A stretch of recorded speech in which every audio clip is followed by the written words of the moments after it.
This channel is Stylish Irish Man, and I'm a stylish Irish man. So the mother tells me. How are you keeping, guys? Finally using my intro once again. Thanks to a subscriber of mine who reminded me to start using it again, actually, in the last few videos. But I'm here today to discuss 6 fragrances from my collection that are my least favourite.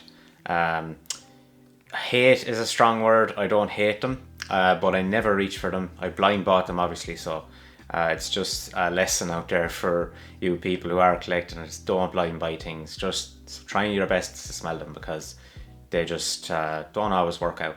And I still have these fragrances in my collection, even though I have kind of narrowed down my collection over the last 2 years or so. So guys, if you're new to the channel, hit the like button. I'd really appreciate it. Helps with the channel a lot, and let's get into it.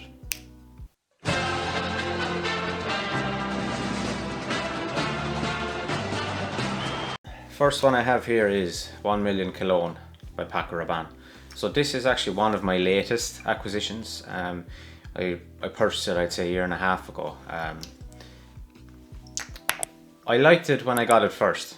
And the reason I bought this was because I saw on a few channels over the years that this is a slept on fragrance, and it's a nice kind of summery take on 1 million. So I decided to just pull the trigger on it one day when I saw it discounted, because it's apparently hard enough to get. It's actually discontinued as far as I'm aware.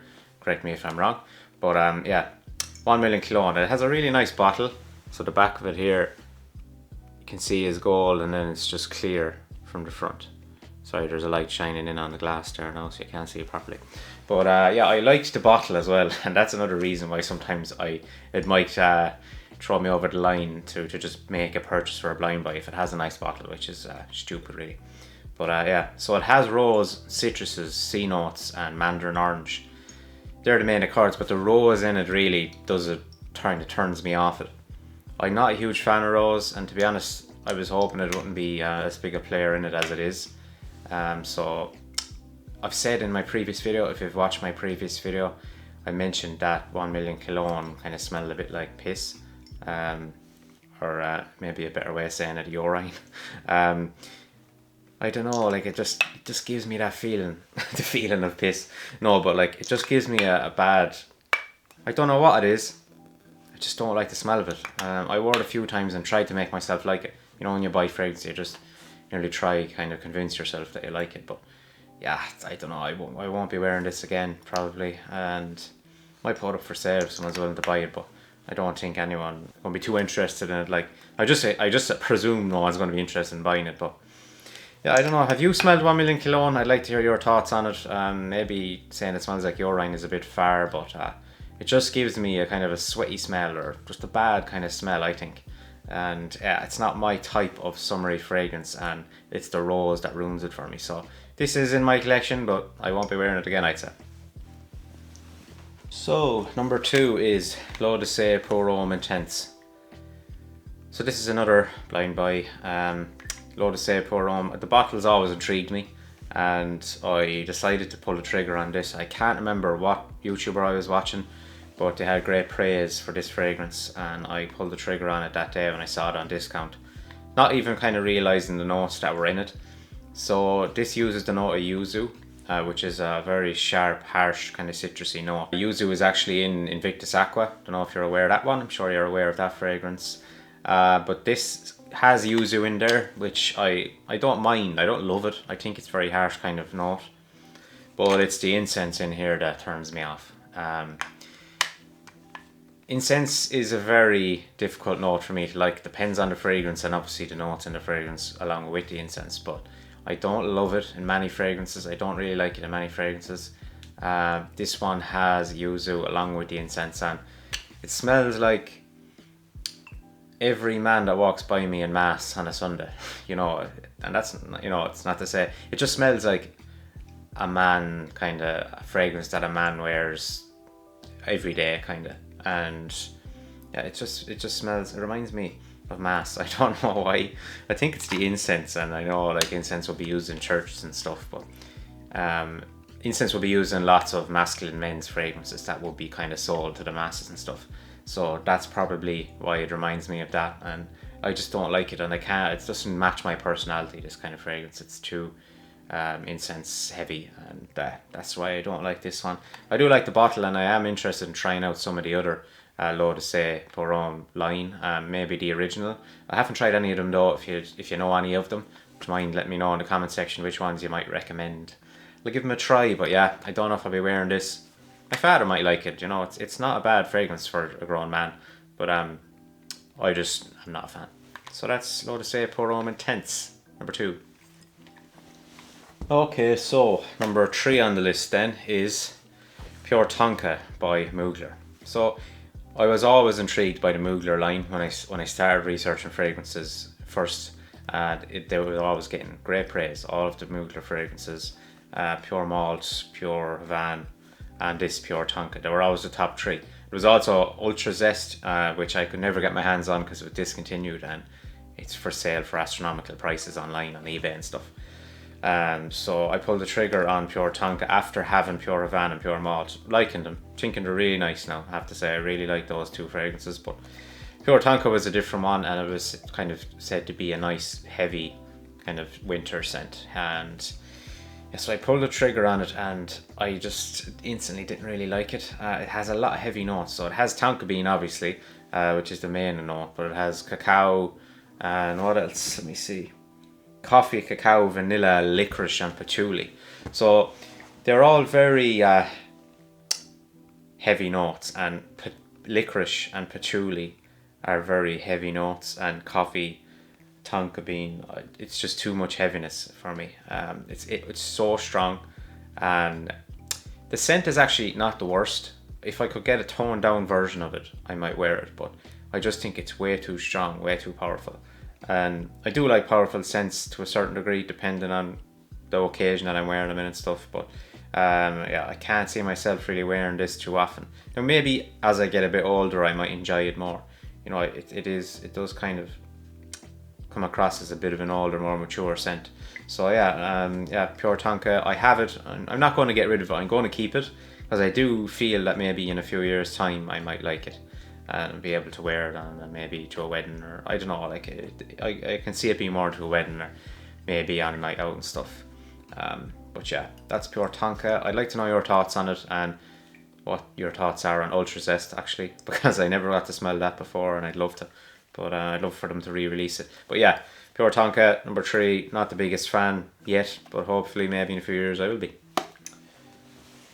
So number 4 is Dolce & Gabbana Light Blue Pour Homme, so the original light blue.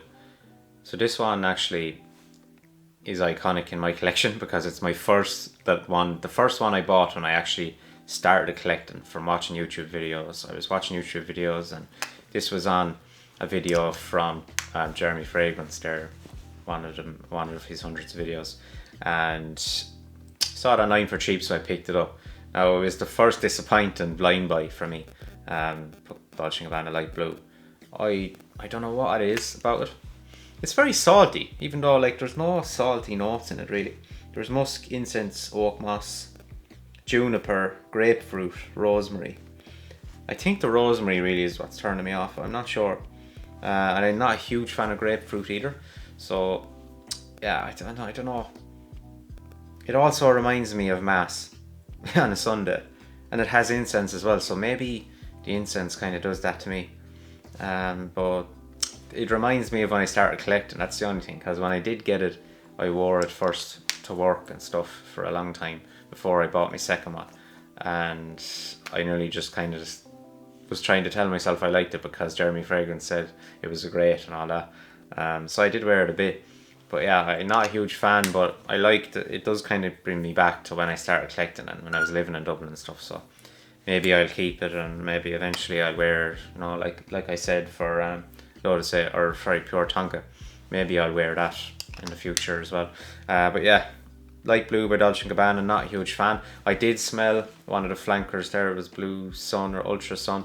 That was really nice. I didn't buy it, but it was really nice, and I probably would buy it now in the future.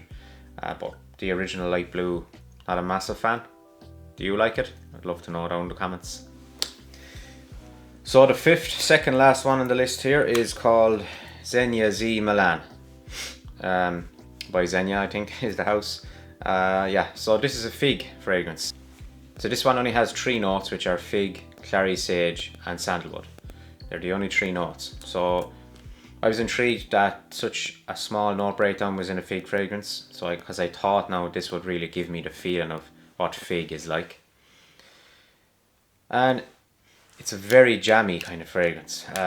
Very kind of jammy and nearly, it smells like something. I have a review of it I put up at the time on my channel there if you want to check that out back in the day, a few years ago. But it reminds me of something that I would expect someone's grandmother to wear. You know, my grandmother to smell like, or an older woman with perfume that she would have been wearing since she was young, like, or you know, old kind of style perfume. Yeah, it's very tarty. Not a massive fan, so it definitely isn't something a man would wear, I would think anyway. I learned about this from A Gentleman's Journey. He gave it praise in his review as well, but I can't see him wearing it too much myself either. But yeah, not a big fan of this. I only bought the 50ml to try it out. I'm glad I did. But to be honest, it reminds me of when I was starting my channel as well, and I was making loads of videos a few years ago. And I think for that reason I like the memories associated with this, so I am going to keep it, I'd say, but I don't see myself ever wearing it. Yeah, so that's New Zealand, and it was cheap, you know, it was cheap. There is a few other fragrances in the line, never tried them, but yeah, 3 notes, interesting. New Milan, not a huge fan, but probably keep it in my collection all the same. And last but not least, CH Men by Carolina Herrera. This is the original. So I'd never see this talked about anymore. When I started watching YouTube fragrance videos in 2014, 2015, this thing was everywhere, absolutely everywhere. So when I started watching videos, there was loads of videos already made with this in it, all people absolutely loving this stuff. Now it was reformulated before I got to pick it up, but I have smelled the original and it's not a massive difference, but there is a bit of a difference. So it has sugar. Sugar is the main accord in here with leather. You know, it does have a big breakdown of notes. It has grass in there as well. Now the grass was toned down with the reformulation, so apparently it was much more prominent in the original. And I smelled it and I didn't think it was. I didn't think it was overly powerful or anything in it. But yeah, what you get from this is basically sugar cane. Like, this is one of those ones in the beginning where I bought, look, this is a 200ml bottle, like, you know, I have actually worn a bit of it, but this was back when I started collecting. So when I started collecting, I actually I could only get the Dolce & Gabbana light blue in 50ml, but when I saw this online, I bought this and CH Men Privé, the large bottles. So this is 200ml, about 150ml of CH Men Privé. Stupid, like, you don't need 150ml of fragrance. But to be fair, like, looks like I've used 60ml or out of this already for something that I don't like. I probably will never wear this again. I wore it at the beginning and I wore it once or twice since, because nearly, again, trying to make myself think I like it, but really it's just so super sweet and it's just not for me. Like, it's good. CH Men Privé is 100 times better than this. It's never talked about anymore, and I'd love to know, have you bought it or have you seen it in any videos recently, because it was all that was talked about back in 2014, 2015 when I started watching YouTube videos about fragrance. So yeah, not a huge fan. CH Men, the reformulation must have kind of done it a disservice, because it was all it was talked about before, and a lot of people said they turned off it after the reformulation. So CH Men, the original, the last one. That's it for this one, guys. If there's any fragrances that you bought, you still have but you don't like, I'd love to know down in the comments. And thanks for watching. If you got this far, really appreciate it. That's it for this one. Take it handy. God bless.